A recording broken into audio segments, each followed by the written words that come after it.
Hi! Do you guys like the lights? I feel like for today's purpose, the purpose of story reading for today, we should get some lights. I think it's a vibe. Are you ready?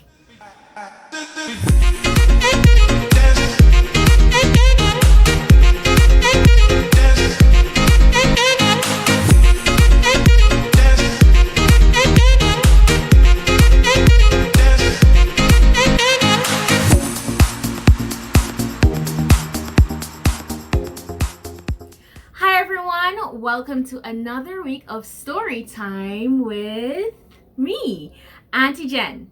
This week we are going to be doing some story reading because one, I promised to interchange between storytelling and story reading, but also two, we are in the month of November, which is Independence Month in Barbados, and I'm coming across some really great short story writers, some authors, poets, work that I really want to share with you guys. I would have mentioned that I got this book from the library, the Oxford Book of Caribbean Short Stories. I'm super excited about it. However, this is not where I'm getting my story from today. Today, you guys have to guess the name of this story. So it is disguised in this beautiful, can you see it? This beautiful folder so that you can't peep the name of it. So without further ado, we're going to get into the story for today, Thursday, on Story Time with Auntie Jen.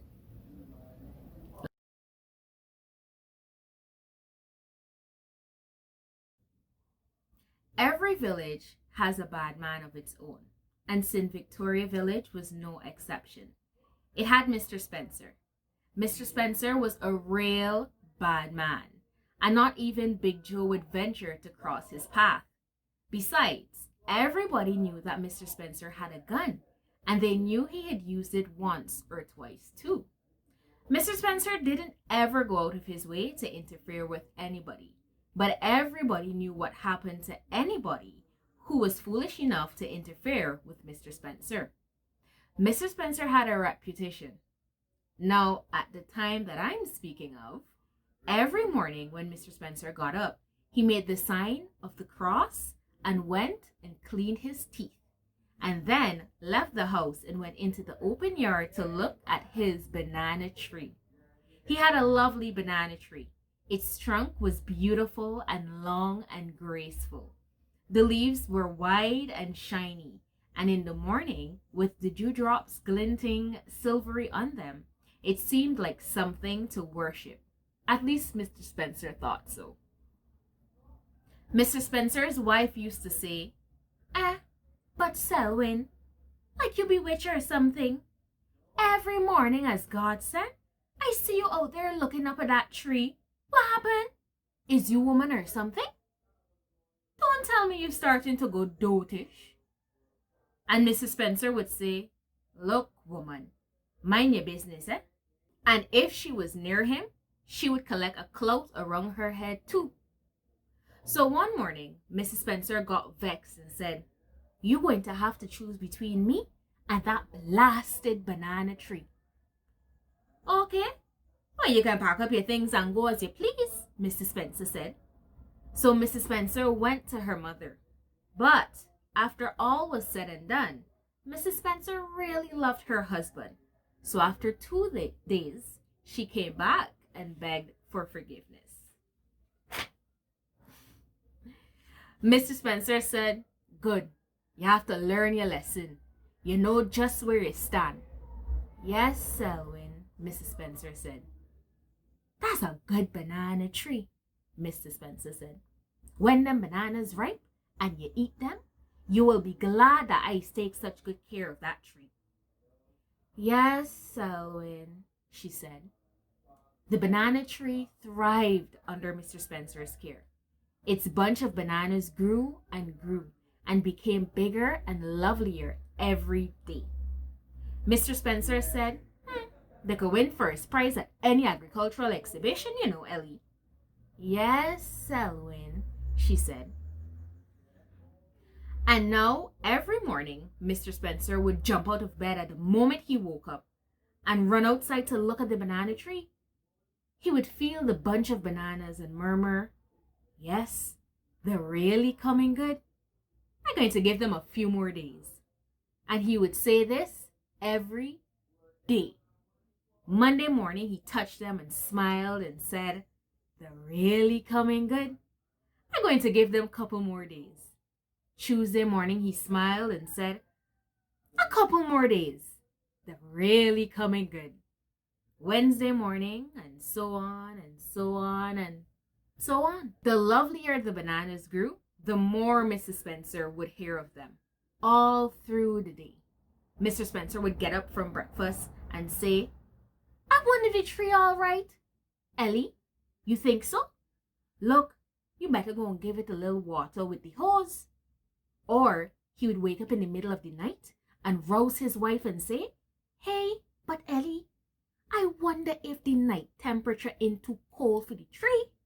Look, you best had put some warm water around the roots along with some manure. Go along right now." And Mrs. Spencer would have to obey. One morning, Mr. Spencer came in from the yard and said as usual, "Ellie girl, them bananas real lovely. I think I'm going to pick them in a couple days' time." "Always couple days," she said, peeved. "Man, why you don't pick them now quick before you lose them or something? You ain't even got no paling round the yard. Suppose somebody come in here and thief them one of these nights." "Thief which?" Mr. Spencer said. "Thief which? Thief which?" The truth was, nobody in the village would have dared to steal Mr. Spencer's bananas, for, as I would have mentioned, he was a bad man. Anyhow, one day, another bad man came to live in the village. He was the biggest and toughest man anybody had ever seen. He had long, hairy arms and a big square head and a wide mouth. You could guess what his name was. Bulldog. Everybody said, one of these days, Bulldog and Mr. Spencer going clash. Two bad men can't live in the same village. And they told Mr. Spencer, "Bulldog will beat you." "Beat who? Beat who? Beat who?" Mr. Spencer would say. He always repeated everything 3 times because he was indignant. And Bulldog said, "Who's this Spencer? Show him to me." So one evening, they took Bulldog out by Mr. Spencer's, and he came up where Mr. Spencer was watering his tree and said, "You is this Spencer?" "How'd I get you business?" Mr. Spencer asked. "Well, this is how. If you is this Spencer man, I gonna beat you." I'm sorry. I'm so sorry. But can you imagine somebody coming up to you and say, "If you is this Spencer man, I gonna beat you"? Anyways, back to the story. Do you think you have an idea of the name? Do you think you know what the story is called? No? Think about it. We're gonna go. Right. Bulldog always came straight to the point. "Who say so? Who say so? Who say so?" said Mr. Spencer. "I say so." "And may I ask, who the heck is you?" Mr. Spencer said. "And where you come from?" "You never hear about me?" Bulldog said, surprised. "Read any newspaper that prints since 1950, and you will see that I always getting convicted for wounding with intent. I is a master at wounding with intent. I would wound you with intent as soon as I look at you. You want to taste my hands?" Now, Mr. Spencer didn't want to. However, he looked at Bulldog up and down and said, "Well, I ain't denying you might stand up to me for a few minutes." paused a moment, then said, "But I bet you ain't got a banana tree like mine." He had Bulldog there. It was true. It was true that Bulldog had a banana tree, and seen alone, it was a very credible banana tree. But beside Mr. Spencer's, it was a little warped relic of a banana tree. Bulldog said, "Man, you got me there for truth." "Die nothing," Mrs. Spencer said. "Look up at them bananas." Bulldog looked, his eyes and mouth wide open. He rubbed his eyes and asked, "Wait, them is real bananas?" "Mm-hmm," Mrs. Spencer replied modestly. "Of course, they're still a bit young, so if they seem small, Bulldog said. What, man? Them is the biggest bananas I ever see in my life. Let me taste one, no? One of which.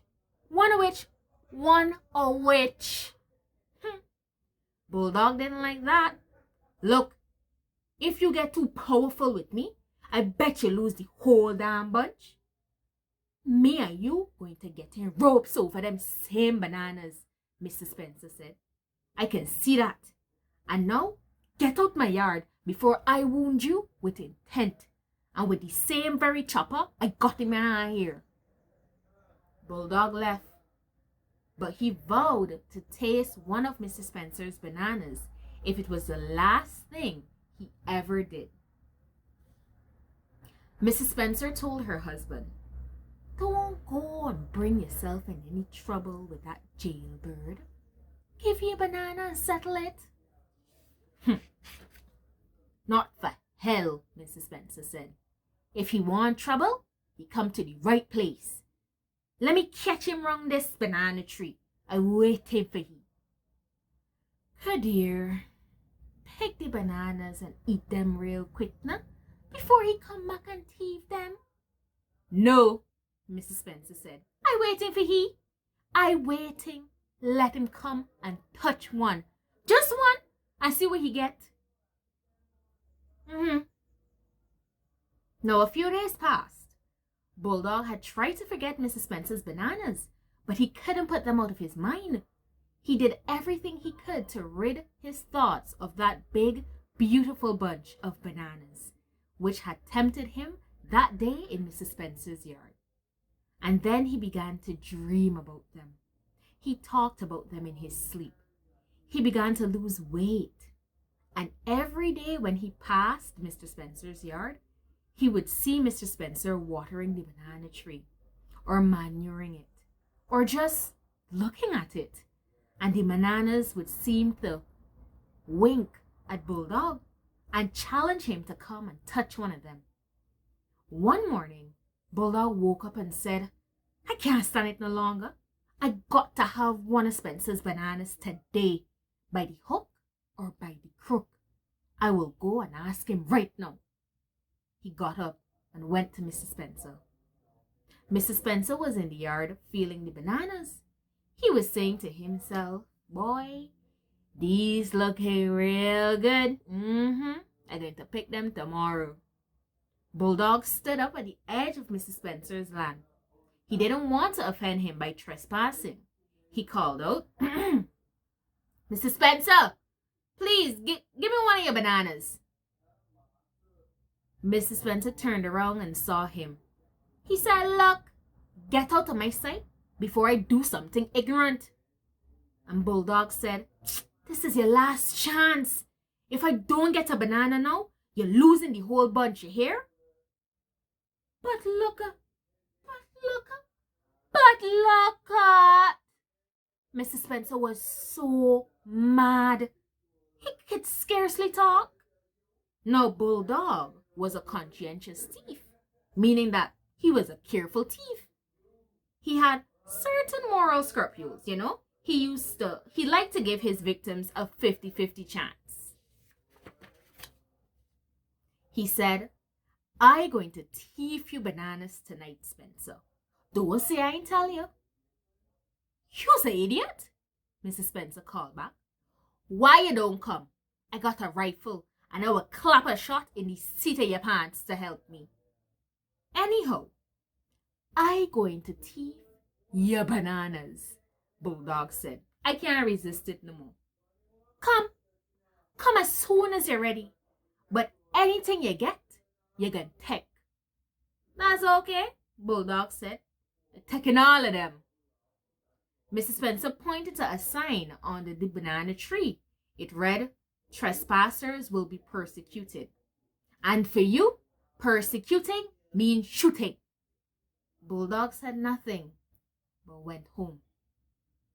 A little later in the day, a little boy brought a message on a piece of notepaper to Mr. Spencer. It read, "I will thief your bananas between 6 o'clock tonight and 2 o'clock tomorrow morning." Mrs. Spencer went inside and cleaned his gun. Mrs. Spencer said, "But look how two big men going to kill themselves over a bunch of bananas. Why you don't go and pick them bananas and make sure he can't get them?" "Woman," Mrs. Spencer replied, "this is a matter of principle. I refuse to take that easy route. I refuse to take the easy way out. Bulldog is a blasted robber and he must be stopped. And I, Adolphus Selwyn Mackenzie Hezekiah Spencer, is the onlyest man to do it. Now you go and boil some black coffee for me. I'll have to drink it to keep awake tonight if I to stand up for law and order." At 6 o'clock, Mr. Spencer sat down at his back door with his rifle propped upon the step and trained on the banana tree.